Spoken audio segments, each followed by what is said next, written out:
Hello, and welcome to this episode of the Keeping Her Keys podcast.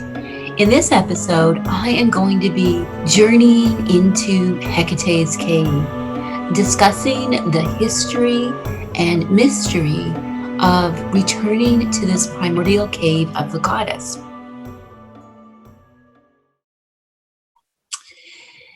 We live in a time when Hekate is emerging in pop culture, and also when Hekate is very present in our internal world. We see images of a dark figure, a woman in our dreams that is compelling us to go on a journey. We have her on our minds, and we can feel a call deep within our souls that is about the kindling of her torch within us. And that torch of hers really is our soul flame. And what's going on now is that our society is at a cracking point, that Hecate is emerging from this crack of this carefully constructed container that was put by the patriarchy around the great goddess, around the great mother, in all of her fullness. What we've been experiencing is this huge cosmic shift where the great mother, by Hecate, by Kali, by Ishtar, Black Tara, she has many different names, but it is the goddess re-emerging on a planetary, on a universal level in her full form. And that includes both the solar aspects, for ascension and going into the intellect and so on. And it also brings back with it the primordial need to return to her womb, which is symbolized in the cave. And the womb has been so removed from our vocabulary. The sacred feminine has been so reviled. And when the sacred feminine is allowed to break free, she is very much reduced to a figure that is only kind of benevolent, disempowered, healing, but not, she's not strong. She's not outspoken. She's not assertive. She's not angry. She's all of these things that the gender stereotypes about women say that women can't be. Yet the great mother, the goddess, is all of those things. She is darkness. She is light. She is anima mundi, the soul of the world. And why Hecate is emerging so much through these cracks in the patriarchy is that it is a necessary correction, because we need the darkness. The universe is both dark and light. And we've been living in an era of artificial light. We're staring at those screens all the time, on the endless scroll on social media, watching the television, lighting up the planet with an excessive and unsustainable amount of artificial light. There's been so much artificial light, and the goddess in her full form is returning to say, you need the dark. You will destroy yourselves if you don't have my healing darkness. That is a return to the womb, a return to a connection to the green world, to the deeper world, to instinct and intuition and emotion. That too much rational thought, structure, rigidity, too much, top-down order. The goddess is saying, there is a place and a time for power over, but I represent power with. So we are living in this very tumultuous time. Certainly the pandemic has taught us that. And the pandemic, has brought us all back home. It's brought us all back to our own safe place. Hopefully your home is a safe place for you. And this is the medicine of the Great Mother, that we need to return home. And our spiritual home, the depths of our spiritual home, are the cave. And so that's why the pull of the cave of the goddess is so strong, like on a global scale right now. And it's also really awakening within us the need for this journey through the darkness to our wholeness. It's a return to the womb from whence we came. And, it's one of those things that's so curious about our modern studies and experiences of the goddess, that when we need to discuss goddesses like Hekate or Kali or Ishtar, they often have this label of the dark goddess or the dark mother slapped on them, when in fact they are the totality of the goddess, both dark and light. But because they do embrace and bring us into the healing darkness, that, there's this need to say, oh, look, they're dark. And when we look at the history of Hecate, who the earliest historical records we have clearly indicate that she was a great goddess figure. And as patriarchy grew in a certain way throughout the ancient Mediterranean, she was reduced in her powers to just being associated with the underworld, ghosts and spirits, witchcraft, and so on. Yet she still abided as this great mother. It doesn't matter what, men sitting with their tablets scribbling down stories say. Hecate is an anima mundi face, the same as these other powerful ancient goddesses. And, they had this whole tight container around them that's now finally, there's cracks, and they're coming out. They're coming out in the global scale, and they're coming out in our private lives as an antidote, to the true infection of our times, which is this obsession with artificial light that only causes fear. You stare at any artificial light too long, you get into that trap of fear. So that trap of fear, that anxiety, that depression that we're feeling is like, it's a sign, it's an invitation to go into our own internal cave, travel in through ourselves, heal the shadow, go all the way into our soul, through which we can connect with the deeper world. And that is the only way as individuals we can achieve wholeness, that we can heal from our past trauma and hurts. And it is the only way that our planet will ever heal. And so anima mundi is the feminine soul of the world. And when we do our inner work on ourselves, we are healing the whole planet. We are healing the collective by choosing to go on the journey where we're no longer fractalized. We're no longer living in constant anxiety and depression, because that is, that is the sickness of our times, is this constant, continual fear mongering through the media, through our screens, through the artificial light, to keep us, enchanted with fear, so that we remain dependent upon consumerism and pharmaceuticals and so on, when what we really need is to get into ourselves and to realize that the great goddess abides within us, and her torch light is that's the burning of our soul, saying, come back to me, come back to what nourishes you on the deeper level, facing your fears, facing the shadow, and understanding your totality. That is the journey of returning to Hecate's cave. So this journey does require cord cutting, which is dissociating from this collective Christian patriarchy based on consumerism and pharmaceuticals. It's a huge undertaking to go through this kind of deprogramming. My teaching and writing really focuses on this, and I encourage you, to join my private network, the Keeping Your Keys Coven of Hecate, where I offer medicine for the times we live in, and medicine that will help you on your own journey of healing into your unique wholeness.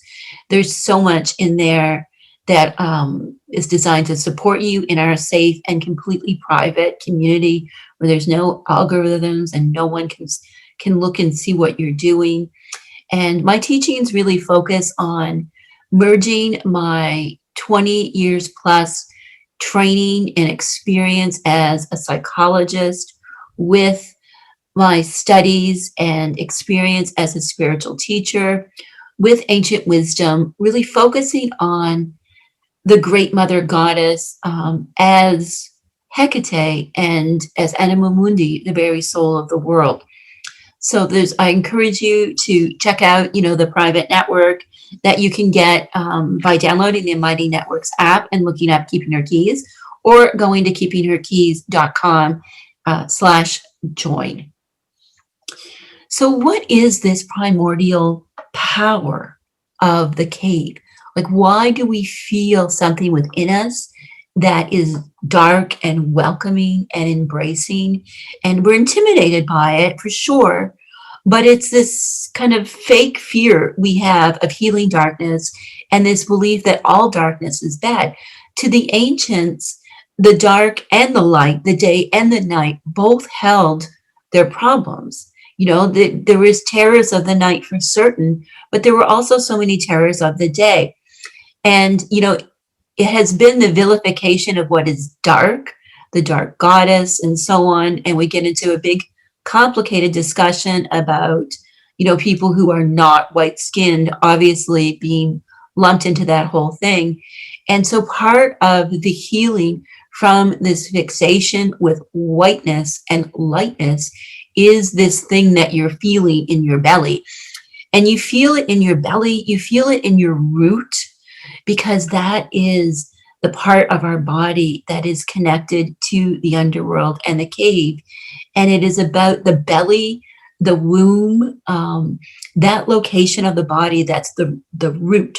It's about intuition, it's about rewilding, it's about going inwards all the way till you get back to your instincts and your wild true self. That we feel that thing, that rumbling in our belly, that gut instinct. And this territory of the belly, and understanding that this is where we need to go for healing. This is where we receive the medicine of the numinous, of the goddess. This goes back thousands and thousands of years and across cultures. I'm just going to read a little bit from a book that does a fantastic historical overview of the Great Mother. It's several decades old, so it is a little bit out of sync for how we see things in 2020, but there is such great research and insight from the amazing Eric Newman, who was a student of Jung and a physician and just an amazing writer and theorist about the Great Mother. So this is a little passage from this book.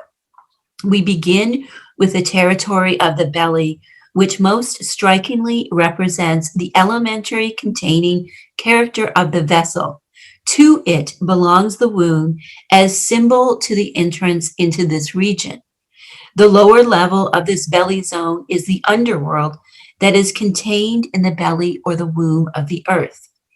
To this world belong not only the subterranean darkness as hell and night, but also such symbols as chasm, cave, abyss, valley, depths, which in innumerable rites and myths play the part of the earth womb that demands to be fructified.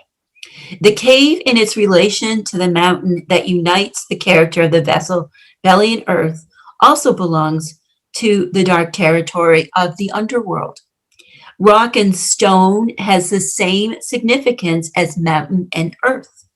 Accordingly, it is not only the mountain that is worshipped as the Great Mother, but also the rocks representing it and her. So in this passage, Newman is talking specifically about ancient representations of the goddess carved in stone. So there are many representations of Hekate, for example, like this, whether it's statuary or if it's little magical gems with her uh, being represented on them through her symbols, and through, images of her as well. We see this in antiquity, this need to connect to stone, that stone is medicine. And we see it now. Look at the popularity of crystals. So this affection and affiliation we often feel with stone spirits through our crystals, that's the cave calling us, right? The cave is saying, I am where the riches are. I have the minerals.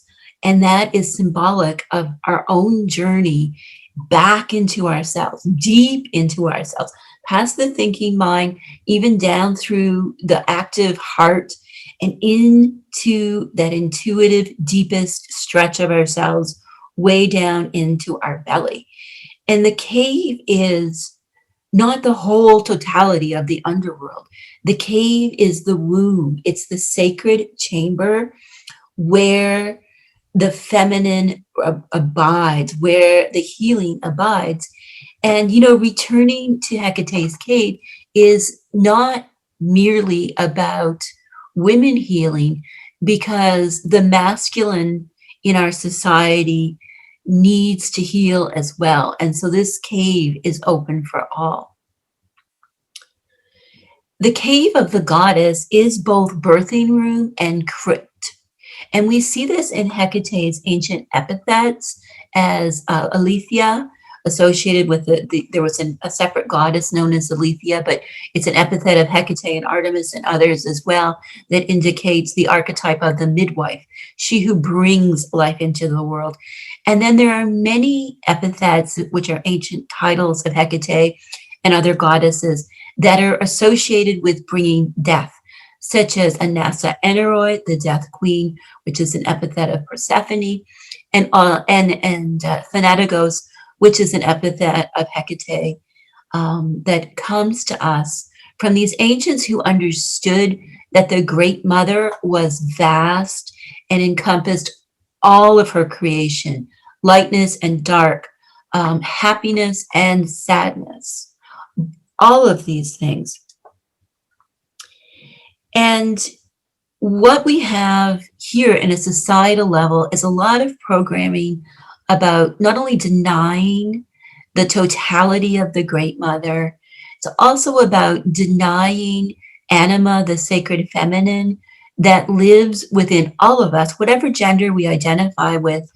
So this is the archetypal feminine that is very much about the root and the belly, intuition, instinct, rewilding, getting back connected to nature, turning towards the inner life. It's lunar. The womb is connected with the moon. Hekate is connected with the moon as well, and many other goddesses. And that refers to interior life. And here during the pandemic, interior life has just been offered to us as this huge invitation, because so many of us are in quarantine, and that we're in our homes.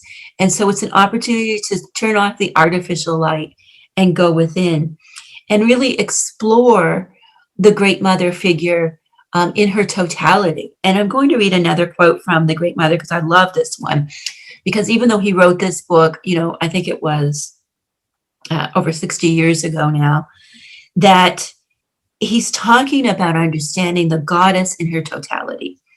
Thus, when she is angry, the goddess as Demeter or Ishtar or Hathor or Hecate can close the wombs of living creatures and all life stands still. Doesn't that sound like 2020?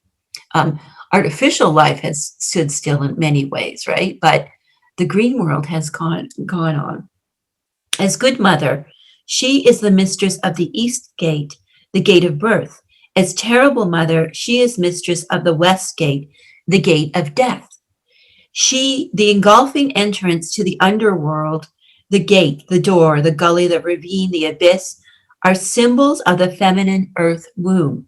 They are the numinous places that mark the road into the mystical darkness of the underworld.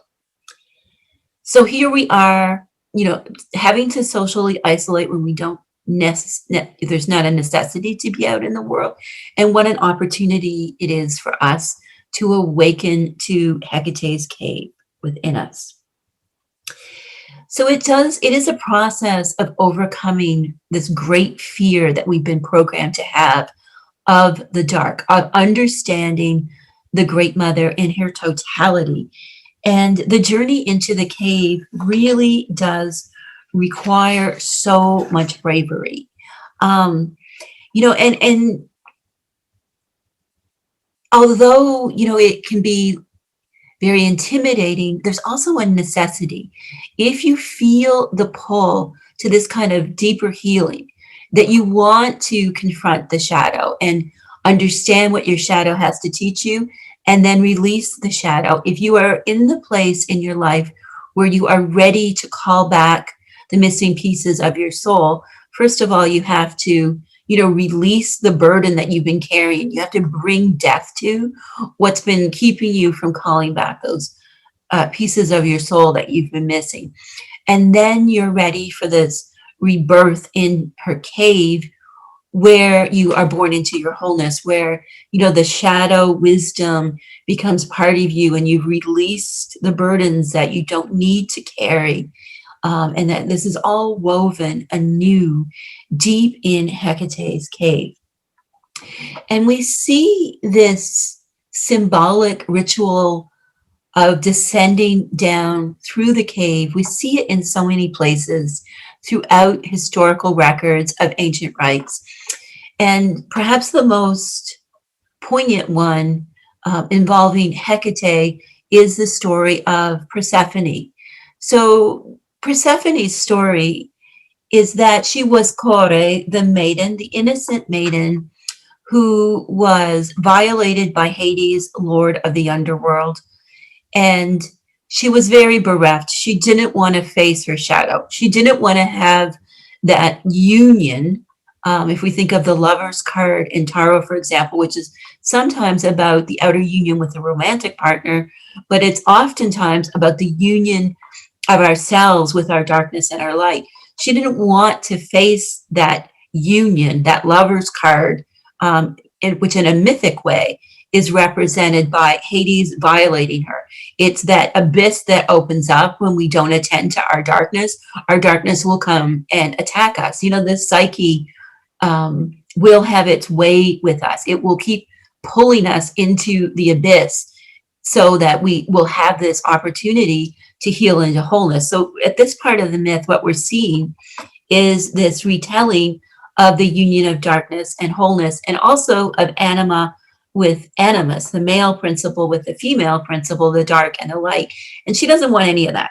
And perhaps you can relate to this, that, when you have been confronted with the darkness, you don't want to accept it. You want to avoid it. It leaves you brokenhearted, and you don't want to travel into it. You want to just be like, nope, I'm brokenhearted, and I don't want to deny that it's happened. I want to blame other people, and so on. So I can certainly relate to this, and perhaps you can too.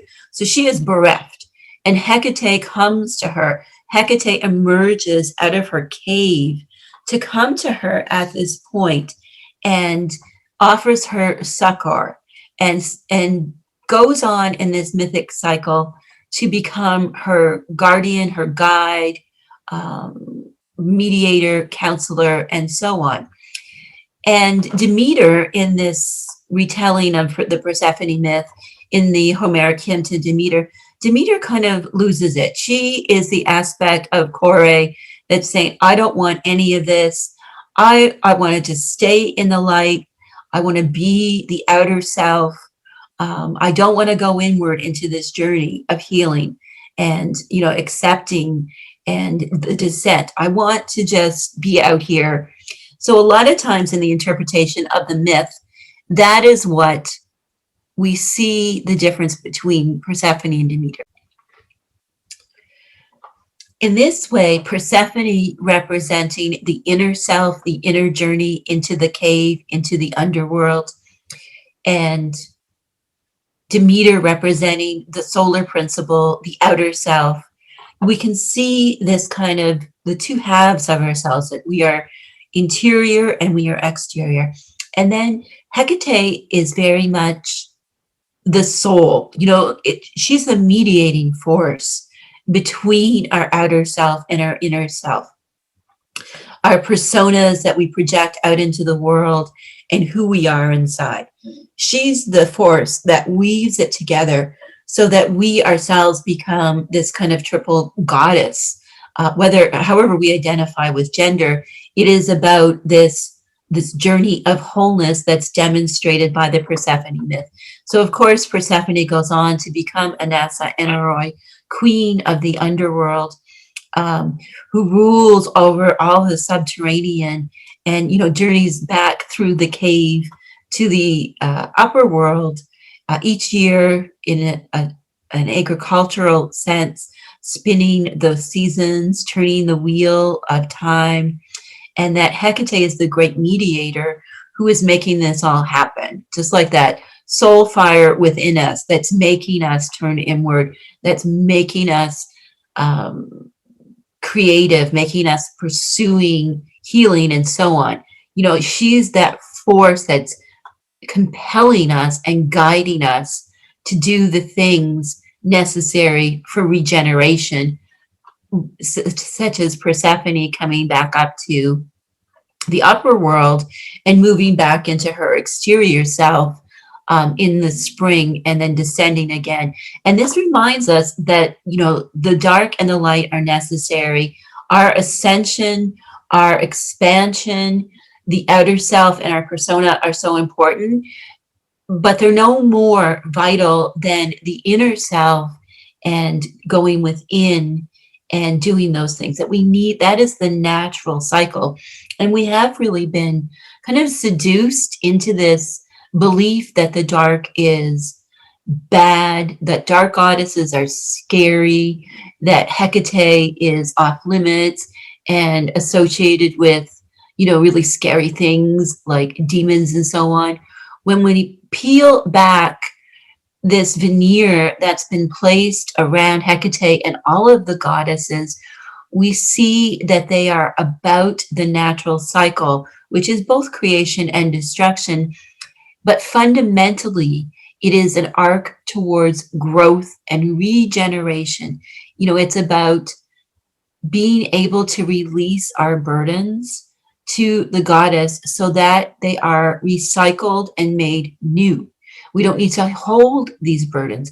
And that is where, we begin to get into the medicine of Hecate's cave.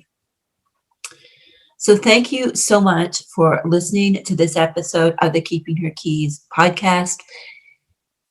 The rituals of the sacred cave are my teachings around the medicine of Hecate's cave. And I'm going to link to where you can find each of the meditations in the notes for this episode. So if you are feeling the call to go deeper into your own healing through darkness to wholeness, I have made those available in versions that are suitable for anybody in the public to do them. If you're in the Keeping Her Keys Coven, these are our 3 foundational rituals that we observe at different parts of the year corresponding. So we do the Death Walking Ritual of Release in November. And then in February, we call back missing pieces of our soul through a journey then as the wheel of the year turns to the very beginnings, the very roots of new life. And then in late spring, we go through the Cauldron of Rebirth ceremony. So you can go deeper into the rituals by joining the coven.